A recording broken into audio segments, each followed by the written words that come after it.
Yo, what's up? Happy people, isang mapagpalang araw, gabi, tanghali po sa ating lahat. For today's video mga kois, mga gayas, yung mga trolls, malayo pa po ang 2028, no? Eleksyon dyan sa City of Manila. Pero yung mga trolls, ay naku po, dinali na naman si Yormisco Moreno. Ha? Hindi talaga sila makamove on. Bakit kaya itong mga trolls na to? Ha?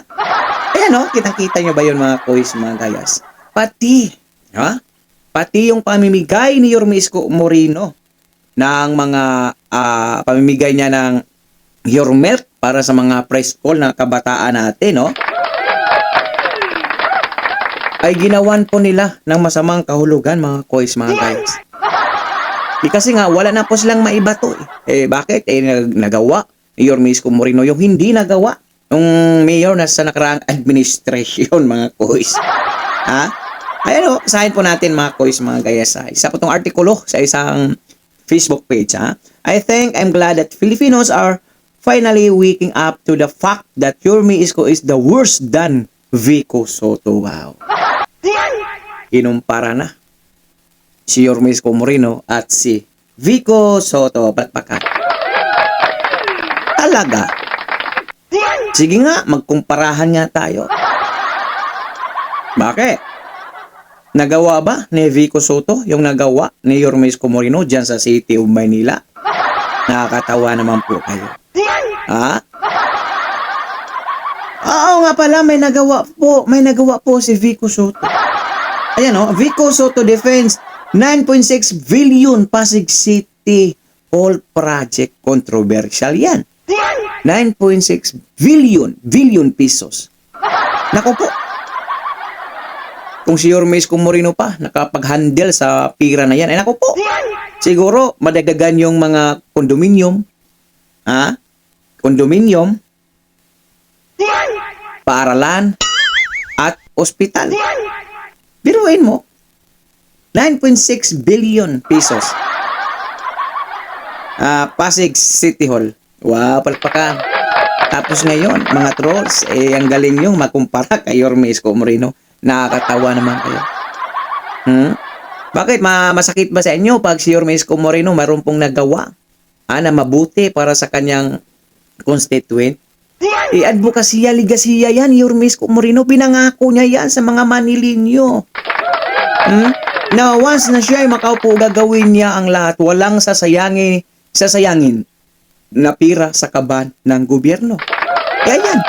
Iniwanan nga si Yormisco Moreno sa sangkatutak na mga utang na mga bayarin dyan sa City of Manila. Ha? Iniwanan nga. Tapos ngayon, ang galing yung magkumpara kay Vico Soto. Ganto yung niya, no, agwat to. Gantong agwat yan. Ha?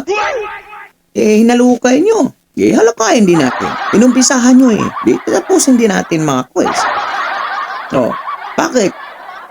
Ilan bang nagawa na paralan, ospital, o kondo ni Vico Soto dyan sa Pasig? Gusto nyo magbilangan tayo kung ilan yung nagawa ni Yormisco Moreno? Dyan sa City of Manila? Kaya hindi po nasasayang yung pira ng Manilinyo, ng taong bayan. Pag si Yormisco Moreno na makapag-handle. Nakaraan araw po, naku po. Ayan mayroon pong ipapadala ang ating buting Yormisco Moreno sa India. 3 po itong bata. Bakit? Kasi itong 3 bata na tumakois, mga gayas, gusto pang magpakabuhay. Gusto pang mabuhay. Gusto pa nakalang mga magulang na maragdagan yung buhay ng mga bata ito. Hindi po sila nagkakamali na nilapitan. Ayan po, gumastos po, ang City of Manila ng 6.5 million pesos para sa mga bata. Ito, klaro-klaro, basahin po natin 3 bata ipapadala sa India para operahan. Okay? 3 bata naman po ang ating maipapadala sa ibang bansa upang maoperahan ito. 2 bata na for liver transplant at ang isa for bone marrow operation ang ating maipapadala sa India sa pamamagitan ng Kaagapay program. Ganun po, kagaling ating buting Yormisco Moreno. Kaya nga po siya binalik ng mga Manilinyo. Halos 6.5 million po ang kabuuan na tulong na naibigay natin sa pamilya ng mga bata upang maoperahan ang mga ito sa lalong madaling panahon. Dasal namin ang tagumpay na operasyon at agarang pagaling ng mga bata upang maibalik sa normal ang mga buhay nila. Nandito po ang iyong pamalaang lungsod, handang umagapay sa inyo. Tapos ngayon, ang galing-galing yung, makumpara, may pagkumpara. Naku po, wag nyo ikumpara dahil may resibo po ang ating buting Yormesco Moreno.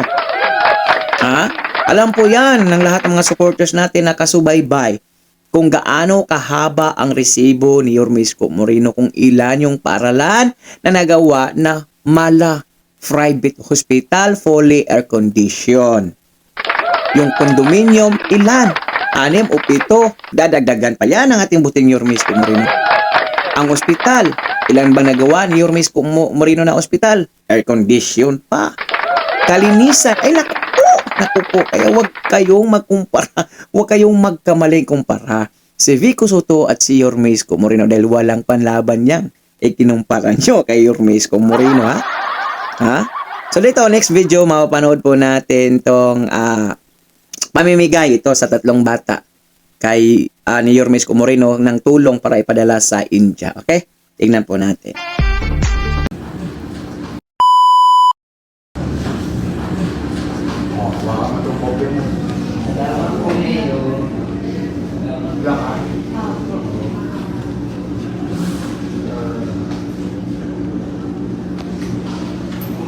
Si Keisha Quijano, Bandilan po.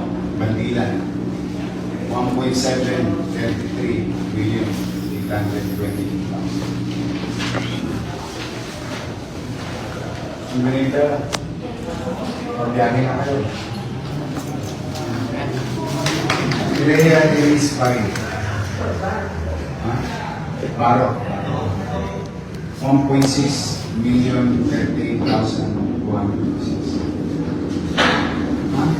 O mabiyahe na kayong 3. Kamusta yung last class? May isa na kinapera sa successful. Nakikita si Reverend ka. Yung aming nagdala. Sige. Tapos kayo naman sa isa.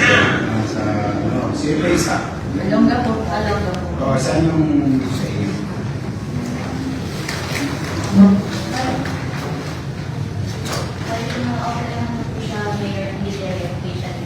Natawag sila siya ng po. After 1 month po siya. Kailangan niya po na senior. Naagapan na po, naka-imiotomy na po. Sana hinihilo po sa namin. Pag ang pagkanda po, pangalaman po ng Pagbalik na. Hirap po ibalik yung successful na po yung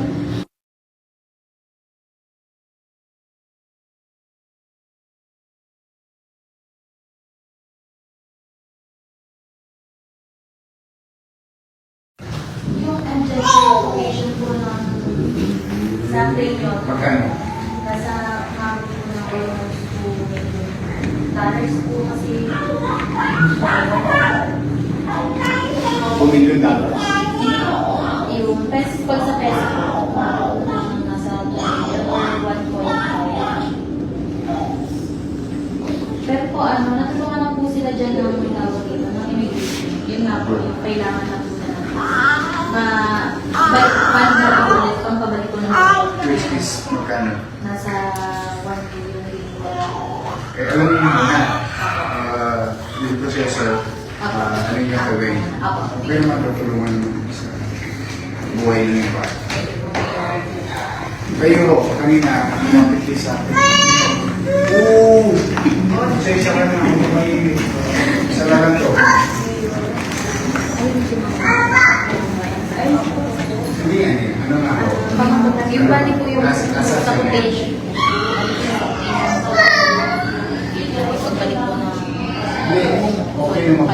So, saan din siya? Sa India rin siya. Yung papeles, airplane na lang. Ano airplane?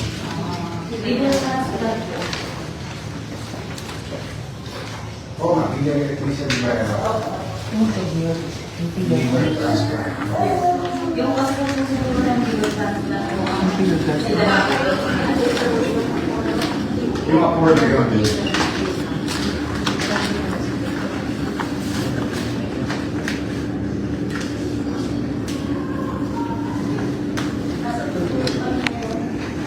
Hindi, ibig sabihin, magkano inabot yung operation?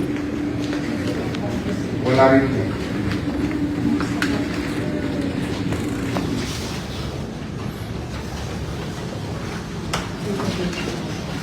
Quotation yan. Ayun. 1.7.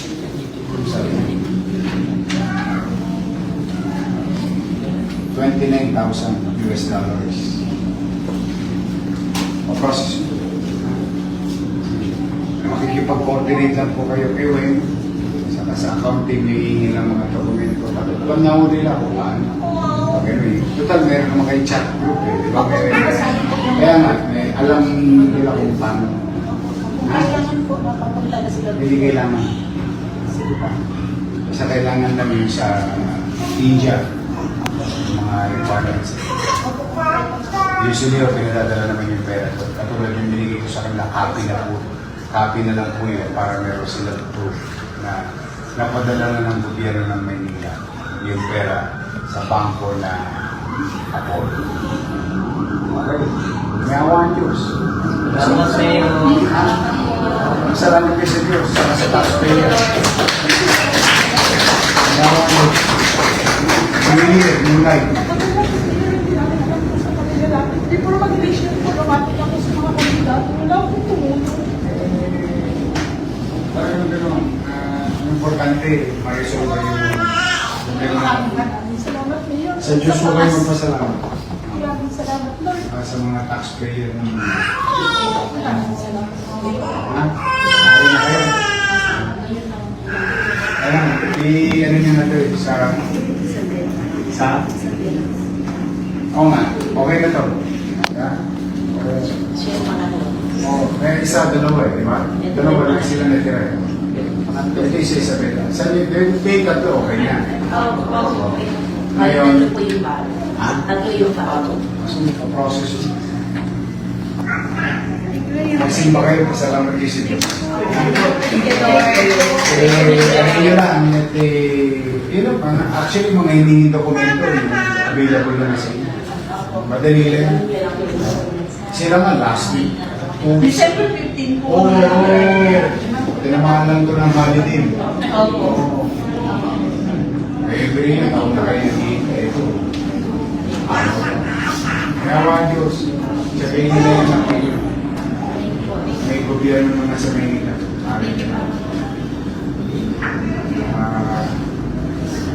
Papasalamat kayo sa mga taxpayer. Buti na dyan kayo, Mayor. Lahat po ng politiko na lapitan namin. Wala daw po silang pondo sa private hospital. Totoo po yun, Mayor. Basta importante. Ay, lang po talaga. Basta kayo. Pero matagal na kasi sa akin ang pamilya. Ewan ko na rin. Ibang Yes. binata na yung mga Yung ano po, napo. di ba? Dennis Tuman po po. Yun. Kasi kalili ko din po. Malaking lang yun.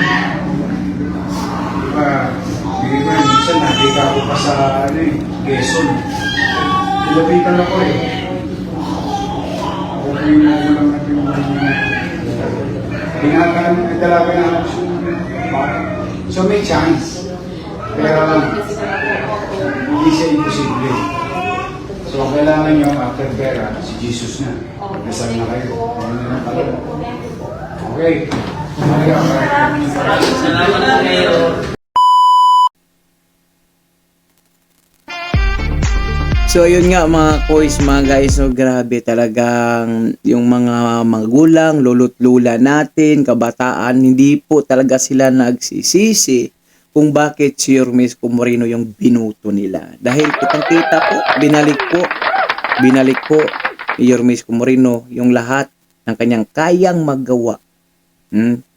Para lang mapaglingkuran, maibigay ang kailangan ng bawat Manileño dyan sa City of Manila. Yan sana gusto natin sa nasyonal. Para naman hindi masayang, hindi makurakot yung pera. Sayang lang ay hindi po nanalo ang ating boting Yorme Isko Moreno at hindi po kami nagsisisi kung bakit si Yorme Isko Moreno na ang binuto namin nung nakarang presidential election. Yung nagbumoto sa nagiging presidente ay ayan po nagsisisi na po sila. Wala tayong magawa talagang may sarili po tayong paniniwala sa buhay. Respetuhin po natin yon.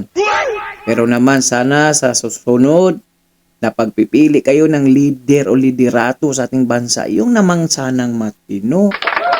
Yung kagaya ni Yorme Isko Moreno na maaasahan mo talaga. Yung 3 taon lang, o biro 3 taon lang, pandemic pa. Ilang bahay, ospital, paaralan, pundo ang nagawa. Yan po ang hindi nakikita ng ating mga mamamayang Pilipino. Sana po ay mag-background check po kayo bago po kayo bumuto talaga, no? Para hindi po maulit yung nangyari na nakawan, korupsyon sa national government ngayon. Okay?